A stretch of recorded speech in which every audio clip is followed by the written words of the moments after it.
Hello, good afternoon. Uh, Good afternoon to everybody. सभी को good afternoon. What a joy to see all of you. कितनी खुशी की बात है कि हम सब आपको देख सकते हैं सभी We are को। going to start our new course. और आज से हम एक नया कोर्स अध्ययन शुरू करने जा रहे हैं It's called the study of the Bible. और उसका विषय है बाइबल को अध्ययन करना। I will tell you what we will be studying in this course. मैं आपको बताना चाहता हूँ कि आज इस कोर्स में हम क्या-क्या सीखेंगे।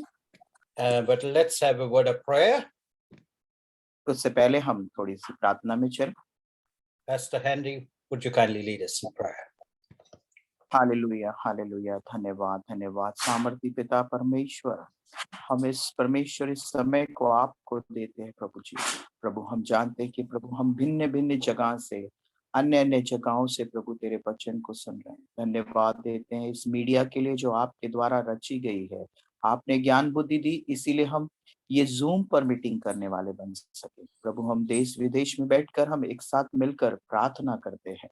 पिता परमेश्वर, आज का नया कोर्स जो शुरू होने वाला है, नया अध्ययन प्रभु जी, हमें उसे ज्ञान बुद्धि भरने में आते, क्योंकि प्रभु वचन कहता है कि मांगो उससे मांगो, क्योंकि वो बिना उलाहना दिए तुम्हें देता है, क्योंकि Hallelujah. बुद्धि परमेश्वर की तरफ से आती है।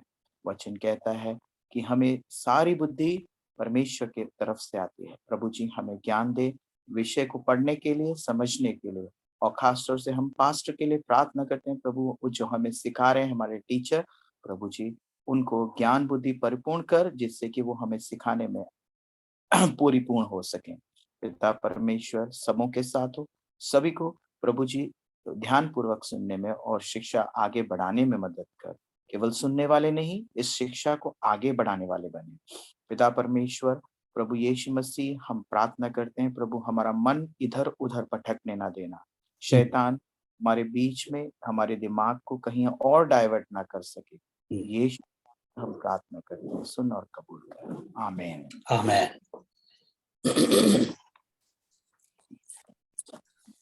The name of this course is Study of the Bible. इस अध्ययन का विषय है बाइबल का अध्ययन। And let me share with you the outline what we will be studying in this course.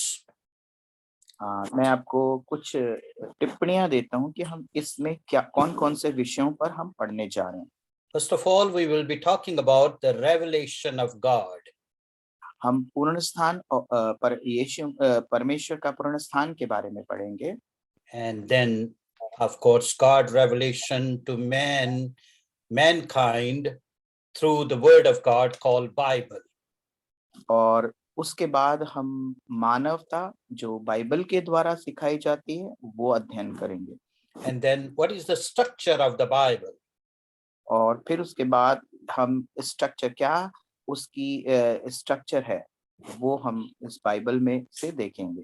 And then inspiration of the Bible. Can we say the Bible is inspired or Bible is just another book in the world? और हमें क्या प्रेरित करती है Bible और वो अन्य चीज ग्रंथों में कैसे भिन्न है। And then how, I must say, how we got the Bible. हमने किस तरह से बाइबल को पाया। So these are a couple of things we will be sharing in this course. और ये 5 चीज हम इस कोर्स में पढ़ेंगे। So first of all, bibliology, the study of the Bible. Bible के अनुसार बाइबल के अध्ययन के लिए अभी हम देखते हैं। The invisible God has revealed himself through Jesus Christ and through his word. परमेश्वर ने यीशु मसीह को अपने स्वरूप बनाकर हमारे लिए एक बाइबल भेजा गया, जिससे कि हम इंस्पायर्ड हो सके, और उन्होंने इस वचन को लिखा। We know that God is spirit. हम सभी जानते हैं कि परमेश्वर आत्मा है। God is not like us, like the way we have flesh and bones. परमेश्वर का कोई आकार नहीं है, जिस तरह से हमारा मांस और हड्डी नहीं है, जिस तरह से हमारी है। So he is invisible God, इसलिए वो अदृश्य है। but वो he has revealed himself, manifested himself through his word. और उसने अपने आप को अ, उद्धार किया कि हमें इंस्पायर कर सके।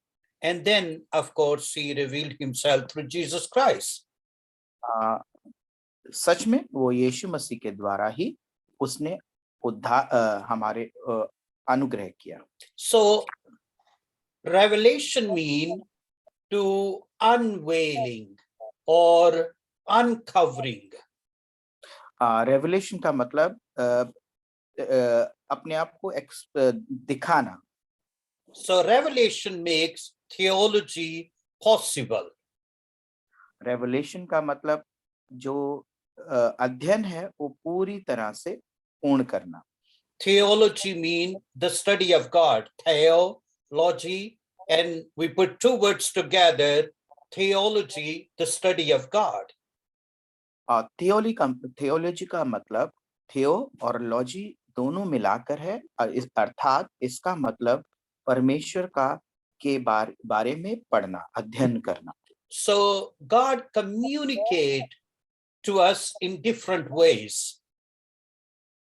परमेश्वर हमें अन्य तरीकों से हमसे बात करता है।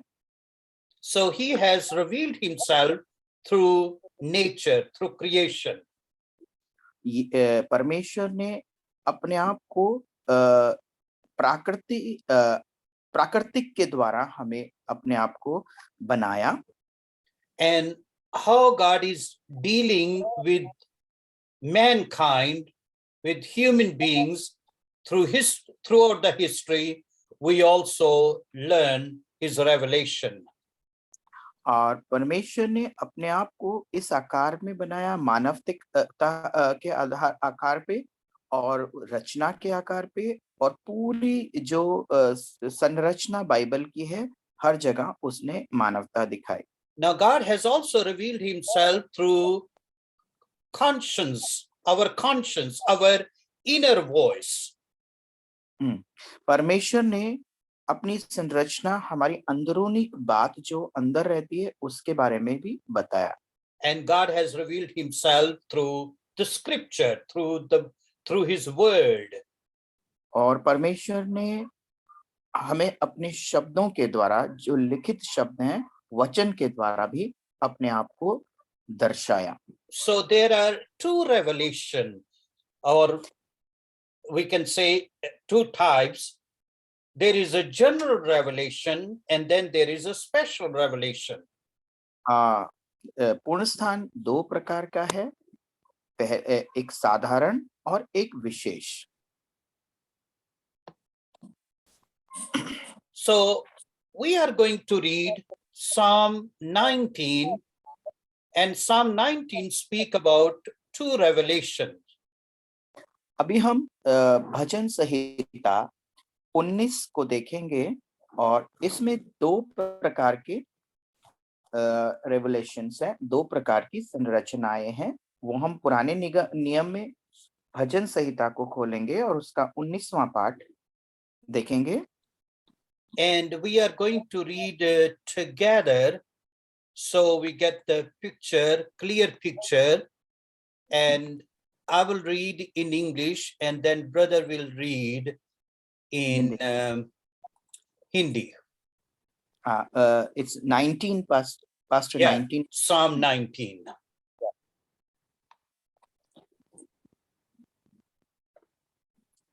Sorry. So Psalm 19, 1-6 speak about God's revelation through nature, through creation. साम जो 19वां है वो प्राकृतिक के बारे में बताता है। And then the other half is from 7 to 13, it speak about God's revelation through the scripture, through his word. और 7वें वचन से आगे का पाठ प्रभु ये परमेश्वर प्रबल होने के लिए बताता है। And then the psalm ends with the beautiful prayer. और उसके बाद भजन संहिता एक बहुत ही सुंदर प्रार्थना के रूप में होती है। And today we are going to finish this lesson with this prayer. और आज हम इस प्रार्थना को समापन करेंगे। So let's talk about God's revelation through nature or through creation. आइए हम परमेश्वर के संस्कृति रचना को पढ़ते हैं इस भजन संहिता में। So the Bible says the heaven tells about the glory of God, the skies show his hands created them. आकाश परमेश्वर की महिमा वर्णन करता है और आकाश मंडल उसकी हस्तकला को प्रकट करता है। Day after day they speak about it, night after night they make it known. दिन से दिन बातें करता है और रात को रात ज्ञान सिखाती है। But they don't speak or use words, no sound is heard from them. ना तो कोई बोली है और ना ही कोई भाषा जहां उनका शब्द सुनाई नहीं देता। Yet their voice goes out into the whole earth. Their words go out from one end of the world to the other. फिर भी उनका स्वर सारी पृथ्वी पर गूंज गया और उसका वचन जगत के छोर तक पहुंच गया। उसने सूर्य के लिए एक मंडल खड़ा किया। God has set up a tent in the heavens for the sun. The sun is like the groom leaving the room of his wedding night. The sun is like the great runner who takes delight in running a race. उसने सूर्य के लिए मंडप खड़ा किया और जो दूल्हे के समान अपने पक्ष में से निकलता है वह शूरवीर के समान अपनी दौड़ने की हर्षित होता है। It rises at one end of the heavens, then it moves across the other end. Everything enjoys its warmth. वह आकाश की एक छोर से निकलता है और वह उसकी दूसरी छोर तक चक्कर मारता है और उसकी गर्मी से कोई बच नहीं पाता है। So here we find God's revelation through nature. यहाँ हम देखते हैं कि परमेश्वर ने प्राकृतिक के द्वारा हमें दर्शाया, अपने आप को दर्शाया है। So everywhere through this universe, through this earth and planets and the entire universe, I must say, God has revealed himself. और पूरे ब्रह्मांड में यहाँ तक कि भूमंडल पर और तारों में, प्लैनेट्स में, पृथ्वी पर के एक छोर तक परमेश्वर ने अपने आप को प्राकृतिक के द्वारा ही दर्शाया है। So his revelation is continuous. जो रेवलेशन है, जो पूर्ण स्थान है, वो आगे बढ़ रहा है। The Bible says day after day utter speech, night after night show knowledge. और वो बाइबल कहती है कि वो रात और दिन बढ़ता जाता है और वो हमें ज्ञान बोध से भरता है। So even when we were not here, God was revealing himself through the previous generation, and when we are gone, God's revelation will continue to the next generation. और परमेश्वर चाहे वो इस समय ना हो मगर वो अपनी रचना को नए जनरेशन से नई जनरेशन तक आगे बढ़ाता रहता है। So God's revelation is speechless, wordless. The Bible says there is no speech or language where their voice is not heard, even without speaking. हाँ, और परमेश्वर का वचन ये भी कहता है, फिर भी उनका स्वर सारी पृथ्वी पर गूंजता है, यहाँ तक कि एक छोर पर नहीं, सारे छोर पे, चाहे उसको सुनाई दे या ना दे। So there is a mark of God, of his revelation through his nature, through his creation. और इस तरह से उसने अपने जगत के पूरी ब्रह्मांड में अपने आप को प्राकृतिक में दर्शाया है। Let's read Romans chapter 1. आइए हम रोमियो की पत्री पढ़ते हैं, जब पहला पाठ, And what's number 18 to 21. 18 से लेकर 21 वचन तक। But God shows his anger from heaven against all sinful, wicked people who suppress the truth by their wickedness. From 18 ना पास्टर। परमेश्वर का क्रोध तो उन लोगों की सब भक्ति और अधर्म पर स्वर्ग से प्रकट होता है, जो सत्य और अधर्म से दबाया करते हैं। So here God's wrath is upon those who suppress the truth. परमेश्वर उनके ऊपर क्रोध करता है जो अभक्ति और अधर्म के पर निर्भर रहते हैं। You know, the Bible tells us that Satan is the father of lies. Bible कहती है कि शैतान जो है झूठे का पिता है। So sometimes people prefer more lies, deceit, and duplicity than the truth. और इसलिए लोग ज्यादातर क्या करते हैं, झूठ बोलना चाहते हैं, सच्चाई की तरफ नहीं जाते। So they suppress the truth.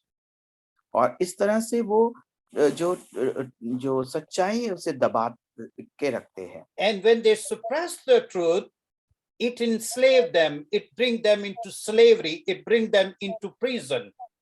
और इस तरह से वो अपने आप को एक जाल में बांध लेते हैं और जेल में अपने आप को जाल में बुन लेते हैं। And that's why Jesus said, you shall know the truth and the truth will set you free.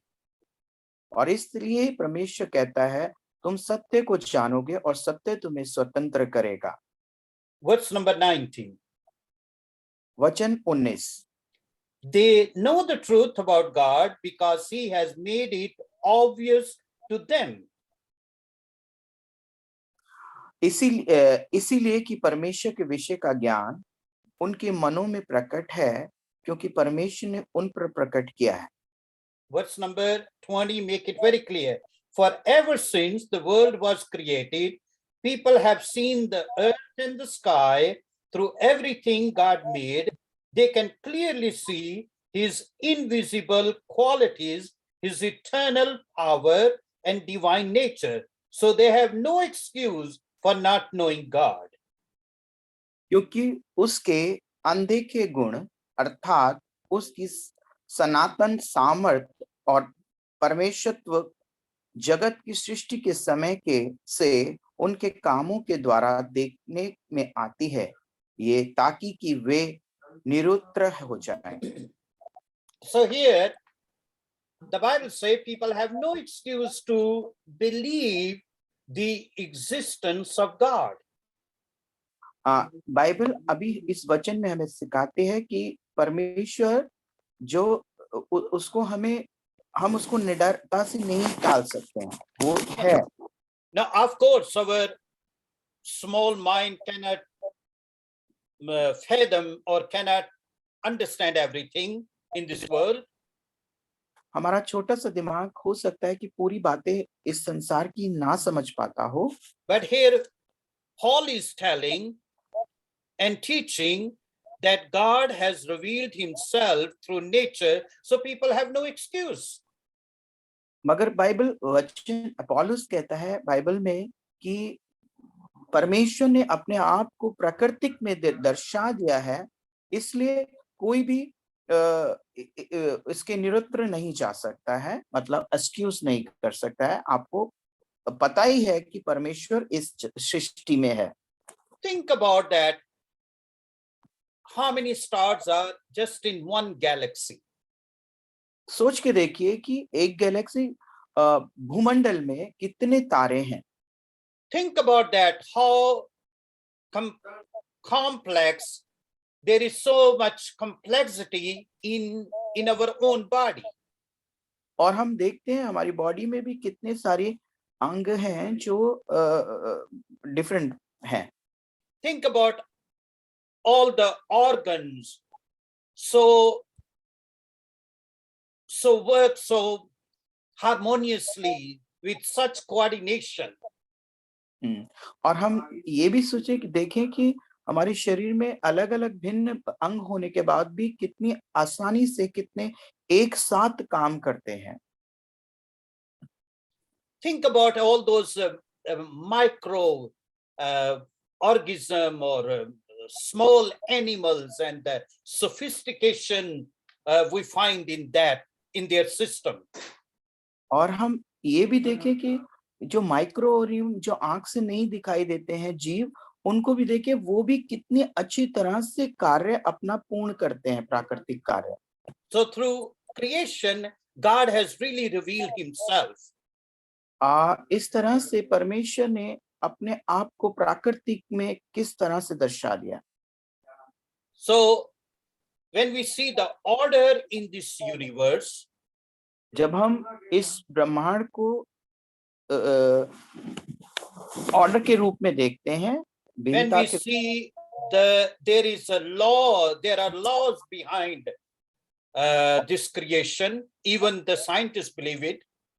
और हम देखते हैं कि नियम है इस प्राकृतिक को रचने के लिए, परमेश्वर ने जो बनाया है, वैज्ञानिक भी इसको मानते हैं। So, our world runs according to the laws. हमारा जो दुनिया है वो नियम पर चलती है। Every country has laws. हर देश में नियम है, कानून है। That's a different story. How much people obey the law, follow the law, take matter in their own hands, okay, disregard the laws, that's a different story. ये भिन्न बात है कि लोग उस नियम को पूरी तरह से मानते हैं, कुछ लोग नहीं मानते हैं, वो भिन्न है। But every country has laws. मगर फिर भी हर देश का अपना एक नियम और कानून है। And of course, as a good citizen, we must respect the laws and obey the laws. अच्छे नागरिक होने के कारण हमें अच्छे नियमों का पालन करना है। And laws keep our life safe and protect us from harms. और जो नियम है हमारी जिंदगी को खतरे से बचाते हैं।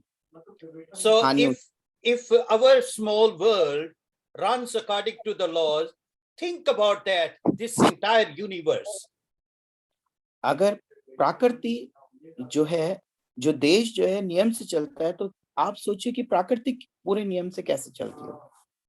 Think about that. सोचिए। So if there is a law, then there must be a lawgiver. Somebody has made those laws. अगर नियम है तो किसी न किसी ने ये नियम को बनाया होगा, दिया होगा। Another thing we find, God revealed himself through conscience. और हम दूसरी चीज देखते हैं कि परमेश्वर ने अपने आप को, pastor please repeat, through our conscience, through our inner voice.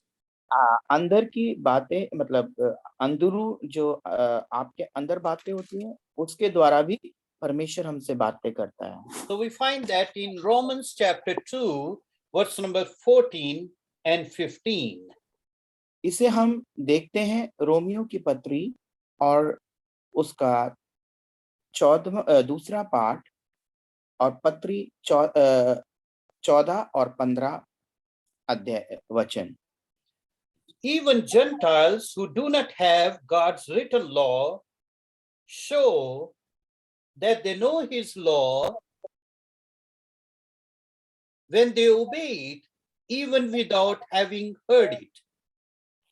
फिर जब अन्य जाति लोग उनके पास व्यवस्था नहीं है, संभव हो ही से व्यवस्था की बातें पर चलते हैं, तो व्यवस्था उनके पास ना होने पर भी वे अपने लिए आप ही व्यवस्था हैं।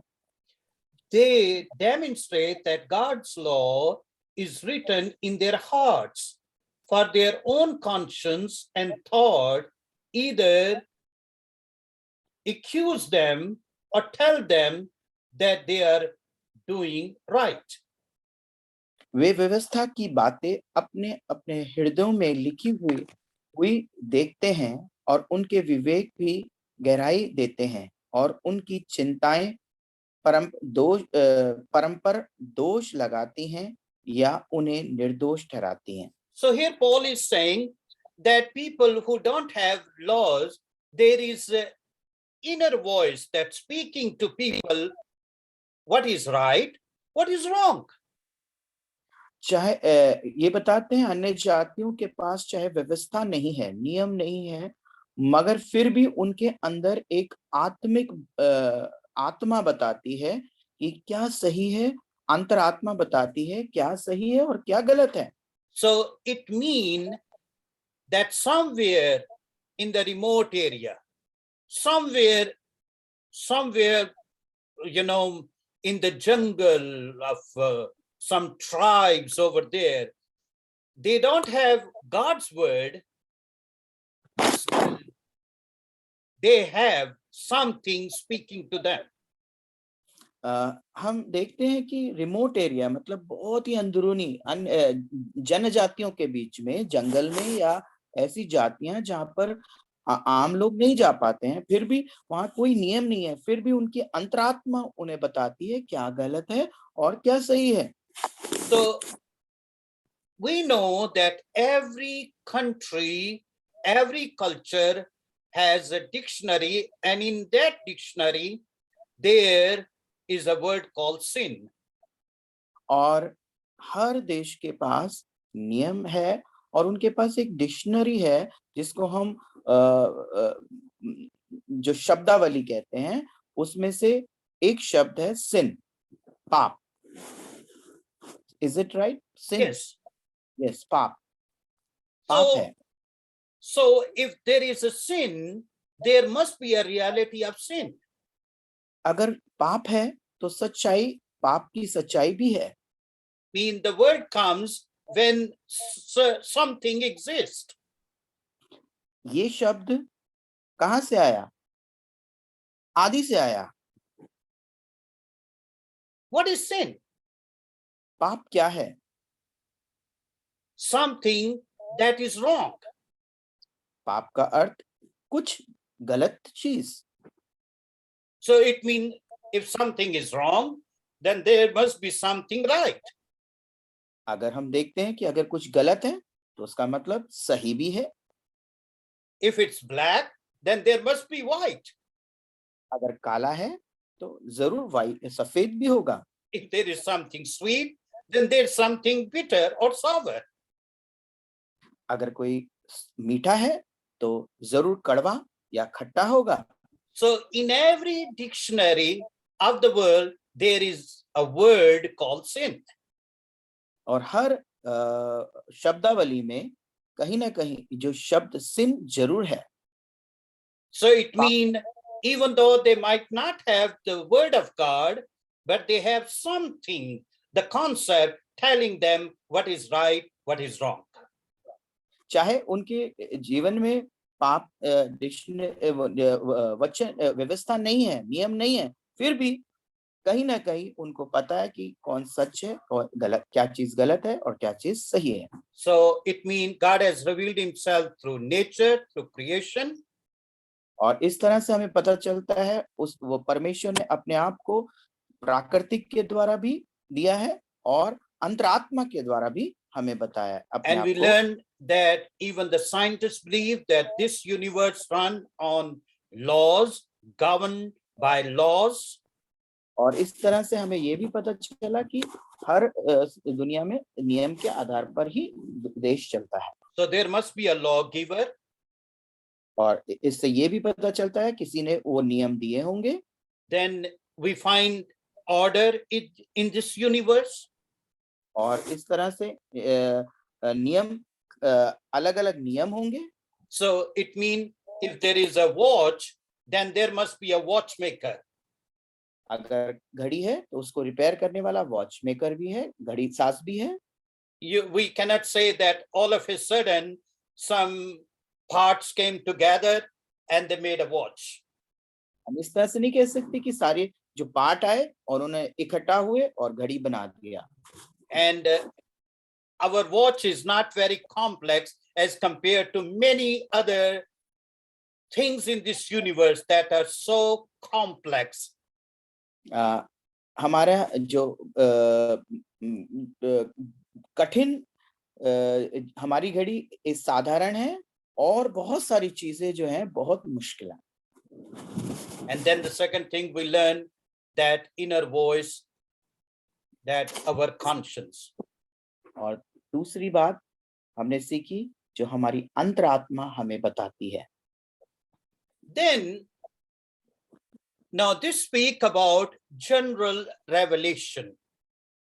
अभी हम साधारण पूर्ण स्वास्थ्य को देखते हैं, पूर्णवास को देखते हैं। Now we are going to speak about the special revelation.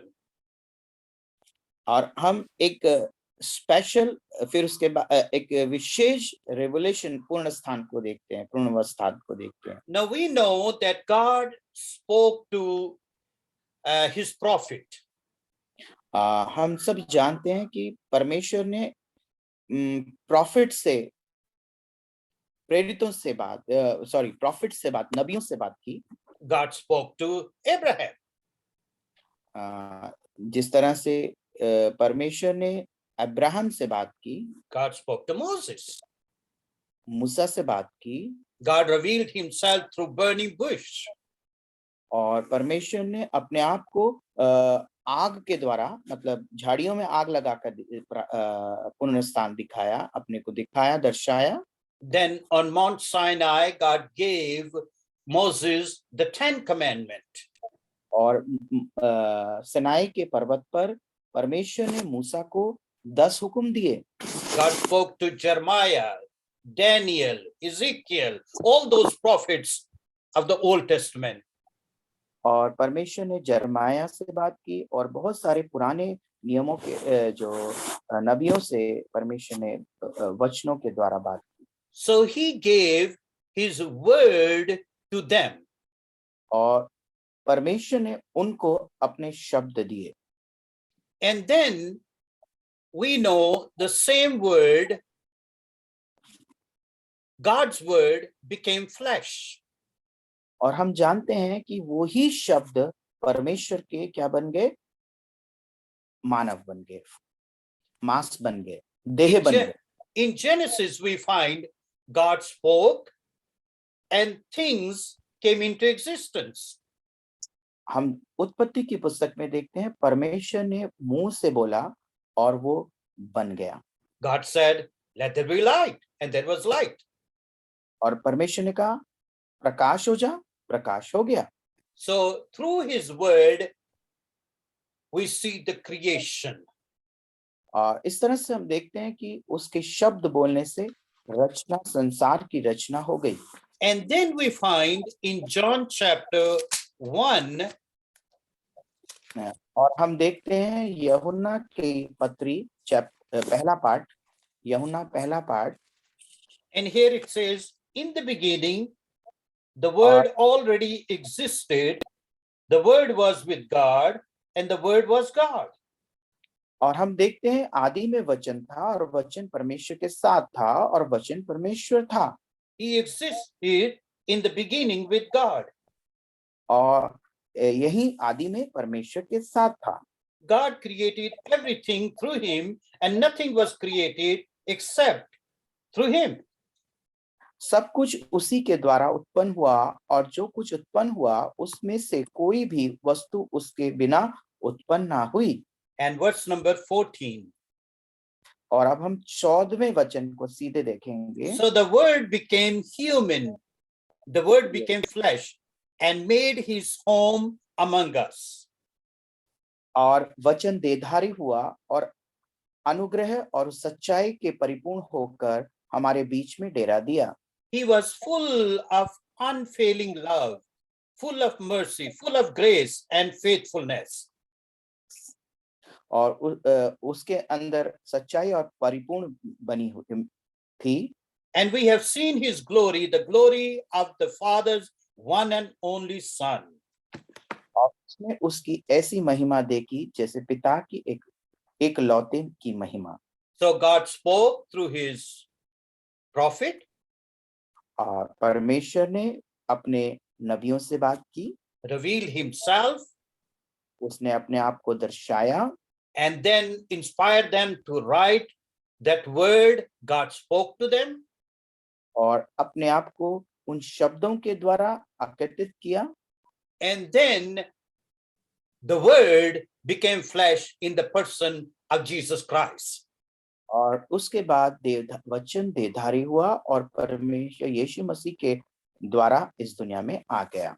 So here we find the special revelation. इस तरह से हमें विशेष पूर्ण स्थान प्राप्त हुआ। Now, why God want to reveal himself? The question is why? परमेश्वर क्यों अपने आप को इस दुनिया में लेके आया? Why he wants to reveal himself to human being, और क्यों to people like you and I? और क्यों मानव के रूप में इस दुनिया में आया, जिस तरह से हम और आप हैं? The question is, why not to animals? Like we don't hear the church of monkeys and donkeys. और क्यों नहीं उन जानवरों के रूप में आया, मंकी, बंदर और कुत्तों के रूप में? You know, we don't find the church of monkeys and donkeys or the church of zebras and cheetahs. और हम ये नहीं देखते कहीं भी ऐसा होगा कि बंदरों का चर्च या चीते का चर्च या कुत्तों का चर्च या गधे का चर्च, ऐसा कोई भी। That's a human being that have that desire, earnest desire to worship. मगर ये मानव का डिजायर, इच्छा है कि वो परमेश्वर के लिए आराधना करे। You know, that's something different. That is, sometimes people start to worship the creator they start to worship the creation rather than the creator.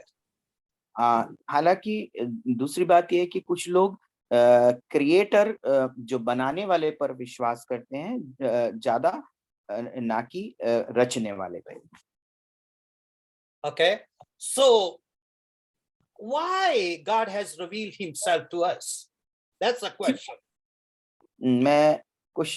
एक क्वेश्चन आता है कि क्यों परमेश्वर ने अपने आप को देहधारी किया, रेवोल्यूट किया?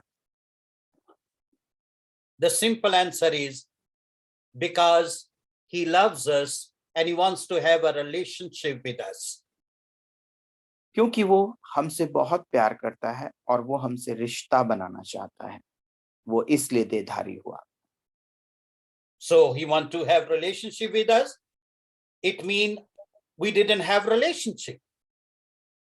क्योंकि वो हमसे रिश्ता बनाना चाहता था, क्योंकि हमारा रिश्ता टूट गया था। There was something wrong in our relationship. क्योंकि हमारे रिश्ते के बीच में कुछ गड़बड़ हो गई थी। And that's why he wanted to restore that relationship, that fellowship. और इसलिए वो उस रिश्ते को दोबारा जोड़ना चाहता था। And he wanted to bring us back into that relationship. और वो उसको और ज्यादा मजबूत करना चाहता था। So he spoke to his prophet to bring that relationship back. He warned people. He said, do this and then you will come back to me. और इसलिए उसने नबियों के द्वारा बातें की कि ऐसा करो कि तुम सब ऐसा करने से तुम मेरे पास वापस आ जाओगे। So because of his love for human being, he revealed himself. इसलिए उसने अपने प्यार की वजह से उस दुनिया में हमारे लिए आया। Otherwise, people were just, started to worship the creation rather than the creator. हाँ, इस तरह से वो लोग जो पहले के लोग देखते हैं कि वो प्राकृतिक की पूजा करने लग जाते हैं, बनस्पत जिसने रची है उसकी। And you understand more these things. We are not going into detail. हम समझ सकते हैं, हम ज्यादा संक्षेप में नहीं जाएंगे। So we can say that through scripture and through Christ, he has revealed himself. और वचनों के द्वारा और यीशु मसीह के द्वारा उसने अपने को प्रकट किया।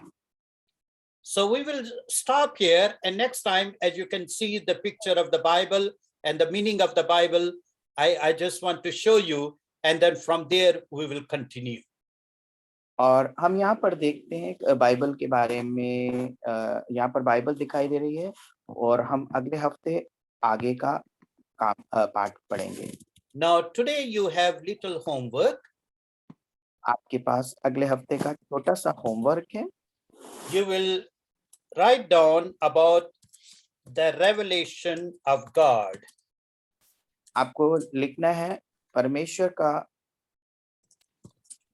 रेवलेशन पूर्ण स्थान कैसे हुआ। Okay, so of course you will find in Psalm 19, 1-6. Then you have Romans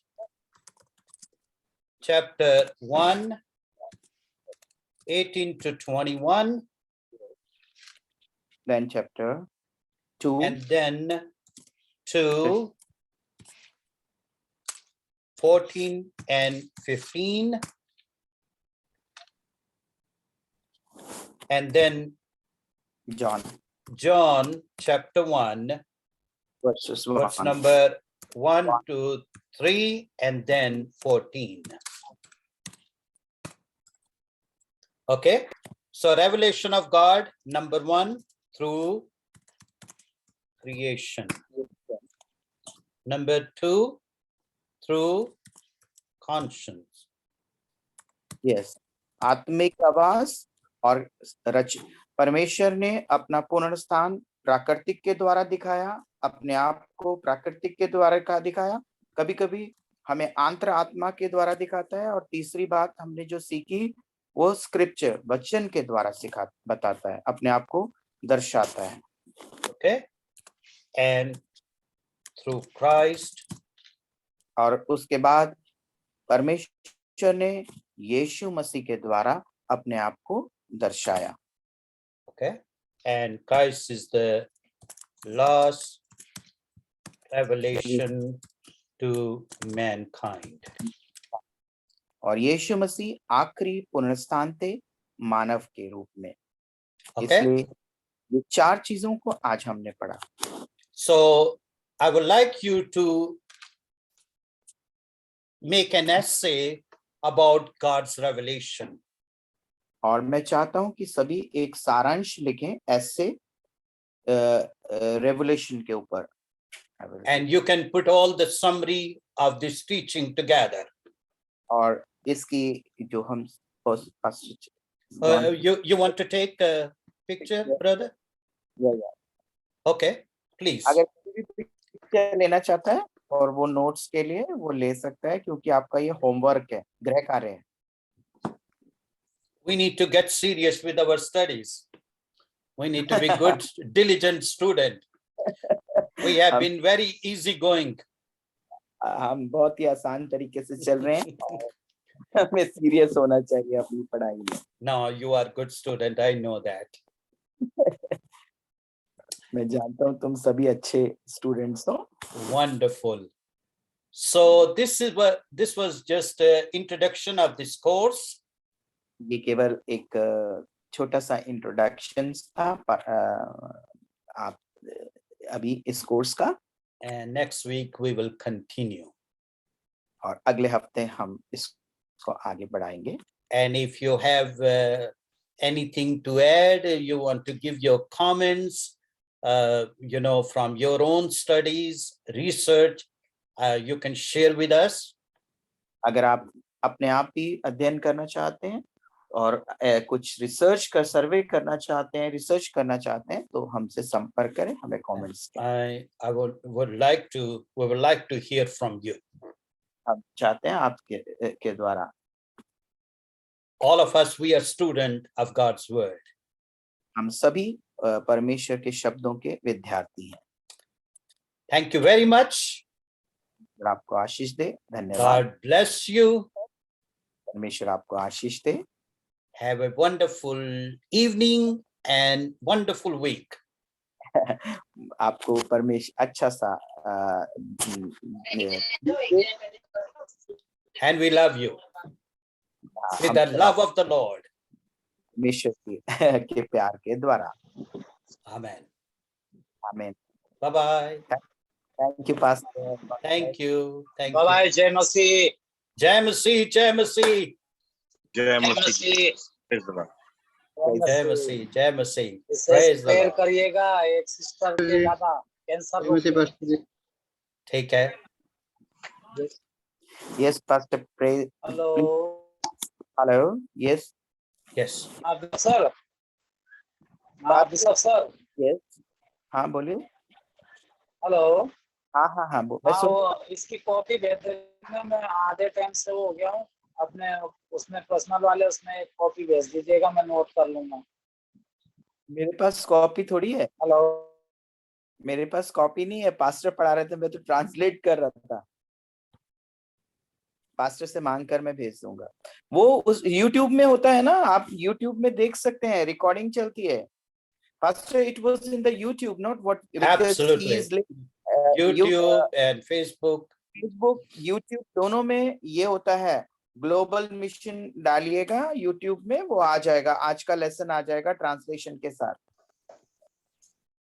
जब भी कोई क्लास मिस होती है या कोई काम हो जाता है, आप मिस नहीं ले पाते हैं, तो YouTube चैनल पे जाइए, ग्लोबल मिशन जो पास्टर का वो है चैनल, उसमें जाकर पीछे का सारा अध्ययन मिल जाएगा आपको, जो आपका है।